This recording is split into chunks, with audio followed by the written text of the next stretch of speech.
And we're back once again, only on Last Call. Last Call with the alcohol, only on the Last Call podcast.com. And now join me here on location. This man here, well, he is one of the trainers out of Mayweather Gym. We are looking forward to seeing him in action. And well, he's going to be talking to us about what's going on with him, what's going on in boxing, and his thoughts on all things, well, dare I say, in the news of trainers and fighters. I give you rising trainer and a man who's worked with both men, women, and world champions. I'll give you Ben-Tchavtchavadze. I apologize if I butcher your name. Coach, it's definitely Coach understandable. Yeah, Coach Chris is fine. So, what's going on with you right now? Like, who are you training, and what fights are you getting ready for? I'm training a guy named Lydell Roads. He's a lightweight. He's got over 33 pro fights. He's actually putting on his own promotion in his hometown in Oklahoma City, and that's on September 3rd. I have an Australian kid, a hot prospect, 54-pounder. He's 1-0. He's going back to fight in Australia end of September. And then I have a super middleweight, Lionel Thompson, Lonnie B. He's getting ready to go to camp with the guy that's fighting the guy Canelo just lost to as a sparring partner. And then I have another guy, Quatavius Cash, really talented up-and-coming middleweight. And another fighter, my last one for now, his name is Jamel Dahu from Algeria. He's 17-0 with 16 knockouts. So let's ask the big question. How do you balance it so that everybody has equal time? Because we've seen that happen with, great trainers, good trainers, whether it's Ismail Salas, whether it's Ronnie Shields, no matter who it is, somebody gets left out. Somebody feels unwanted. All of a sudden, they start leaving. So how do you balance it with your guys, making sure that you have enough time for Lionel, you have enough time for Rhodes, you have enough time for your prospects, you have enough time for everybody so that they're not feeling left out? That's a really good question. And I turn down a lot of fighters because I feel, I'm already spreading myself really thin. And any more time that I add, it's taking directly away from them. Fortunately, we kind of have like a team mentality. So if I'm working with somebody, then we're all kind of helping each other out. We get each other ready for fights. We spar with each other. We do bag drills together. And if one guy knows that the other guy's fighting, he'll work hard on his own while I focus more time with the person that's got the fight date coming up. So I'm pretty lucky right now with a good team. And, I definitely understand that's a problem. So let's start off with Lydell Road. He's the one right now who has promotion. So with him, do you give him a little more help because he's busy with this and that, but he's, working as a promoter and also as a fighter, and he's also doing, promotions. I mean, with a guy like that, you give him sort of extra time knowing that, okay, you might have to train later because you're doing this, and this, and you don't have time for your regular sparring sessions. Yeah. Well, first thing I told him, I was like, hey, this is your first promotion that you're doing. Don't fight anybody good. He's been out for a while because of COVID. Not that he had it, but just unable to get fights going. And I said, it's too much on your plate to try to put a whole promotion together and fight somebody good. So let's just get in there against an opponent, shake some of the rust off, and we'll worry about that there. And fortunately, we've had really good sparring. There's an Australian kid, 140-pounder named Liam. I forget what his last name is, like a top guy. We've been sparring with him, and we've been sparring with the other guys on the team. So Lydell's ready to go. He just, we just got to make sure the weight's on point and, the door's open Saturday night for a show. You've also coached or trained a lot of women, including Jessica I, Ava Knight, Elena Reed, and a Julatan. And I got to ask, is it tougher training women because I'm guessing Toronto. Pardon me? Is it tougher training women just because you can't, probably yell at them the way you do a guy? I mean, I'm guessing you don't want to curse. You don't want to get, just really upset. So with a woman, is it tougher because you're going, okay, I can't just treat you like a guy. I got to be a little more tactful. I mean, Just like there's a wide variety of guys' personalities. The women have a big difference in personalities as well. But one thing I noticed with women, especially if you're just starting out, they don't have a preconceived idea of how to fight. So they do exactly what you tell them to do. Whereas a guy's like, oh, I know how to fight. I fought on the streets. I'm tough. You have to break a lot of bad habits. But the women tend to be more apt to learning and doing exactly what you say to do. And there's different levels of talent, different levels of work ethic. So no, it's definitely very interesting. There's some very talented female fighters out there. I know recently you were brought in to help with Jessica I. So what was that like working with somebody who you're trying to, work with her in her striking and her boxing, but she's an MMA fighter. So all of us, she has to worry about takedowns, trips, all that stuff you don't have to worry about in boxing. Like, how do you work with an MMA fighter when they can't do the stuff a boxer does because the sport's a bit different? So how do you sort of modify their striking so that they can box, but they can still do, don't have to worry about getting taken down? Well, she actually started from a boxing background back in Ohio, and she's got a phenomenal jab, just a natural jab.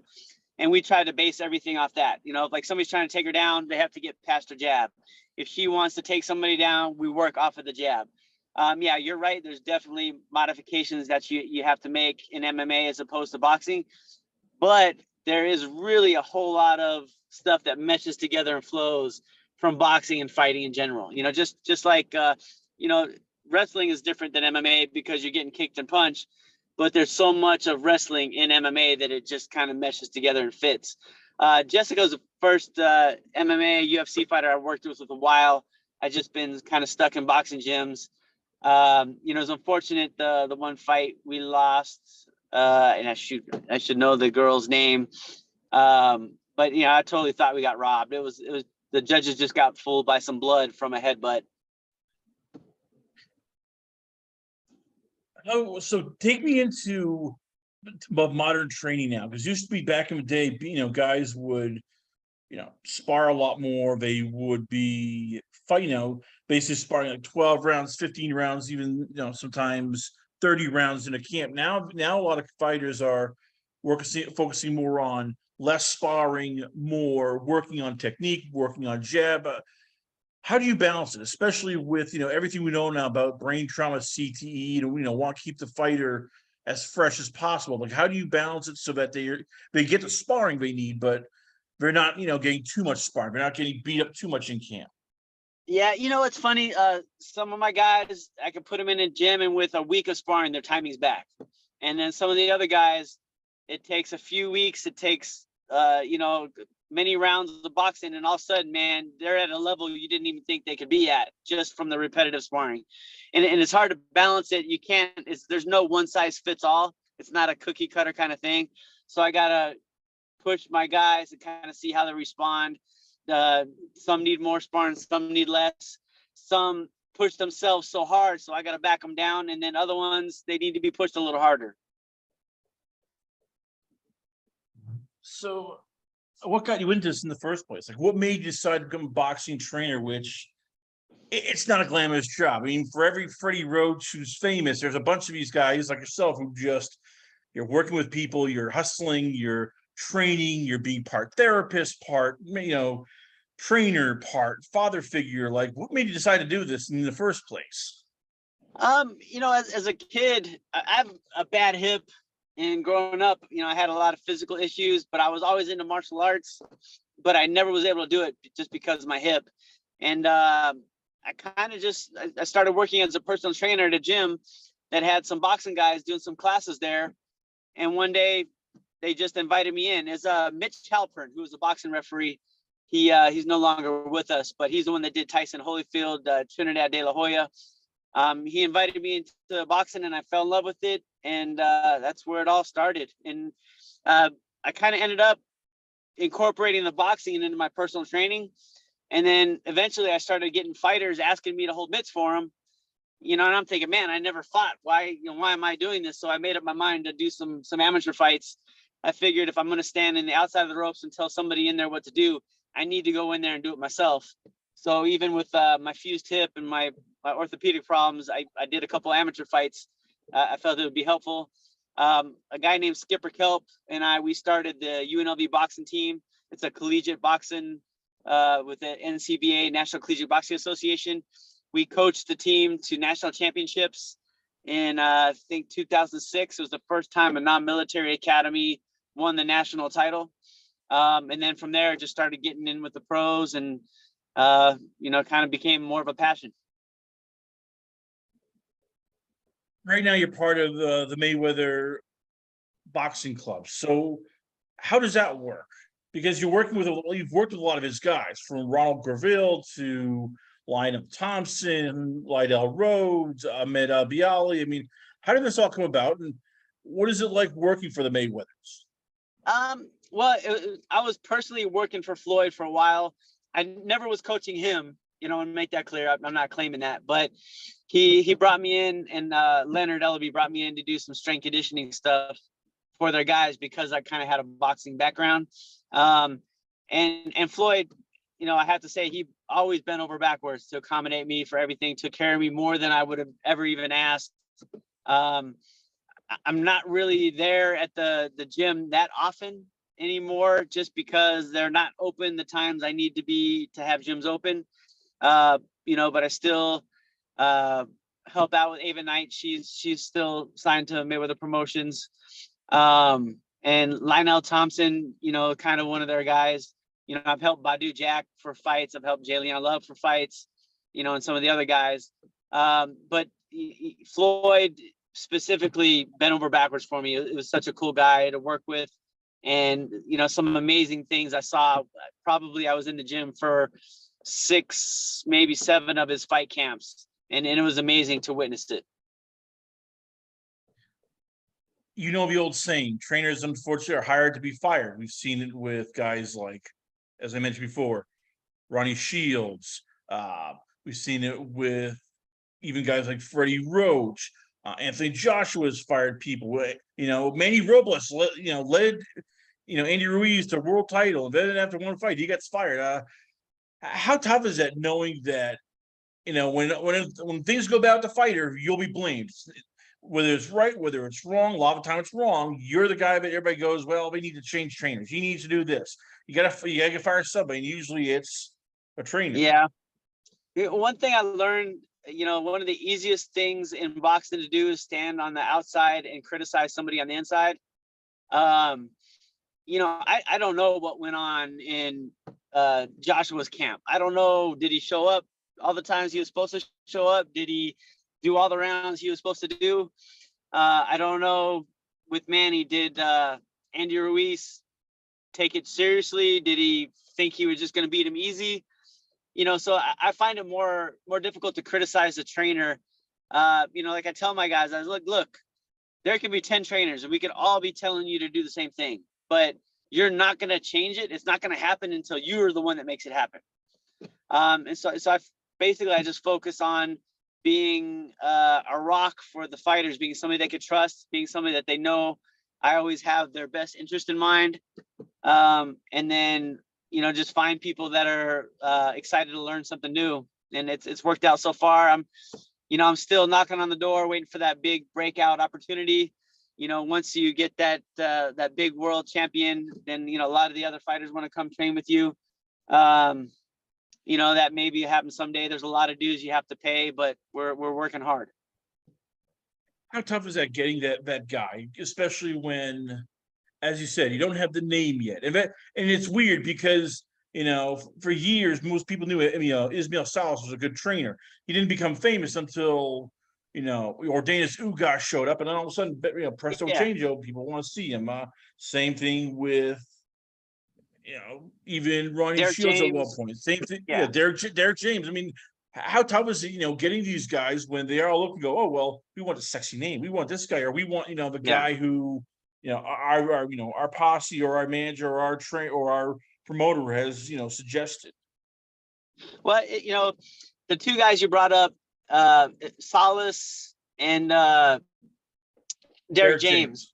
Yeah, like on this is what keeps me going is, at a fight somewhere on Showtime or in the gym sparring with their guys, they'll pull me aside and say, hey, Chris, man, you keep going. Like, I see what you're working on. I see how hard you're doing it. I see, he's like, just stay with it. You'll succeed. You'll get to where we are, you know? And it's funny how the people that are there are the most supportive, the most, they want you to succeed. And then it's the people that aren't there are the haters, you know? So, but guys like Salas and Derek definitely are what keep me motivated, keep me going. I want your opinions on stuff. I know that you're not in these camps, but I want your opinion on just in general. Like, let's start off here with Abdamaris. He's coming off a 4-year layoff. We had him on the show, and he has said, "Hey, I have one more run. I have this. I want to do this year." And he's gone with a new trainer and all of that. We've asked him, specifically, will we retire? What happens? And he's always, most fighters, as you know, they've always been told no, and they go, "Nope, we're gonna, we're not listening. We're gonna go ahead." When do you tell a fighter to retire? Like, as far as somebody who has trained a lot of fighters, whether it's Ava Knight, whether it's Lionel Thompson, whether it's, Lydell Roads, whether it's even working with, as you said, even guys like Badu Jack, when do you feel like you have the right to say, I think it's time for you to step away? I'm worried about your health. I'm worried this might happen down the line. I mean, that's a conversation you kind of got to have before you get there. So that, like, if I start noticing your balance isn't the same, I start noticing your speech patterns aren't the same. If I start seeing you react differently to punches, you got to trust my word. You have to, like, you hire me for a reason. It's because you believe in me, or you understand we're on the same level. So yeah, that's an important conversation to have before that issue comes up. If you have it when the issue comes up, there could be a lot of drama. Abner Maris, man, I used to be a really big fan of his. And I really liked him when he trained with Nacho Beristain. Like, his boxing was amazing. And then he left Nacho and he kind of became more of a pressure guy, more of a brawler. But I really respected his boxing back when he was with Nacho Beristain. When do you step in for a fight in terms of, stopping fights? And how tough is that when you had people you've seen where they've come back, and yet you've also seen, heartbreaking, Patrick Day dying in the ring. We've, even guys back all the way to, Roberto Garcia against Weyless dying in the ring. You don't want to be that guy who lets his fighter take too much punishment. But at the same time, when do you go, okay, he might have enough, he just needs a little bit of a push? And when do you go, okay, you're taking too much of a beating, I got to stop? Like, how tough is that, realizing when a man has enough? You have to know your fighter. You have to be able to read the body language. Like, okay, wait, this is a body language I've never seen from them. This is the look on their face is a look of concern I've never seen on them. You also got to know, like, okay, how significant is this fight? Do you have the ability to change the fight with one punch? And a few of my guys do have that ability. So you keep that in your back pocket. But if, when we watch fights as a fan, we kind of see like, hey, this guy just has no chance. You gotta watch, you gotta be aware of that as a coach too. And when you feel like they have no chance to win and they're just taking punishment, sometimes you got to step in and do the thing that nobody wants to do. You hear people before me, because I'm guessing you've seen, I'm guessing, whether it was Jessica I, whether it was Lionel Thompson, all these guys you coach, and ladies you trained and, have developed, like, they all say the same thing: don't stop the fight. I can go, don't give up on me. I can go. Like, how tough is that, being the parent in this whole sort of relationship, going, I'm not doubting you, but I got to be the bigger person here. I got to be the adult, make sure you don't hurt yourself, because I know you can, you get your arm be falling off and you'll say, oh, it's a flesh wound. I can keep going. I can keep going, coach. Yeah. I'd rather have them be alive and mad at me than the other way around. You know what I'm saying? But you gotta match the body language with what's coming out of their mouths. And some guys are too tough, or girls are too tough for their own good. And others, it's obvious. You could just tell when they've had enough, Taking back to the moment before we let you go, taking back to the moment you had your first champion win for any fighter, whether it was a WBO title, IBAF, NABF. Like, give me that moment where, and we all think it's, these belts, there's too many of them, but when your guy wins that belt and it's around his waist and he's in tears or she's in tears because she got to that place. What is that like for you, knowing that, hey, I made this happen. I made him help. I helped get them to that point where they can say I am a champion, no matter if it's an NABF, WBA, Yeah. WIBO, any belt. They can still say I am a champion. It just as when a fighter loses that big pivotal fight where then if we win this one, the next one, everything is big. Man, you feel I don't know if it's bad because I never lost a fight like that, but you feel the emotions they feel. Like it's the worst feeling ever, and you feel it for them. And when they win the big fights, when they do what they want to do, I'm more happy for them than I am for myself. Because it's when you see how hard somebody works on something, we see how dedicated they are. When you see how much sacrifice they put into what they do, it's an amazing thing. There you have it, ladies and gentlemen. Once again, we're proud to have on the show. I give you one of the rising boxing trainers in the country. I give you, it is Chris Ben-Tchavtchavadze here. Tchavtchavadze. So, Coach Chris, let's ask a big question. Where can fans check you out at? Where is the Instagram, the website? And if fighters want to train with you, where can they go? Where can they go and hit you up to train with you at? I'm on Instagram at Chris Ben-Tchavtchavadze, ChrisBen-Tchavtchavadze. It should pop up somewhere along there, typing all that in. And mostly I'm headquartered at City Boxing in Las Vegas. There you have it, ladies and gentlemen. Once again, it's Coach Chris here on the show. Always a pleasure to have him on. We come back. Stay tuned for more great action coming up only on Last Call. Last Call with the alcohol only on. It is the lastcallpodcast.com.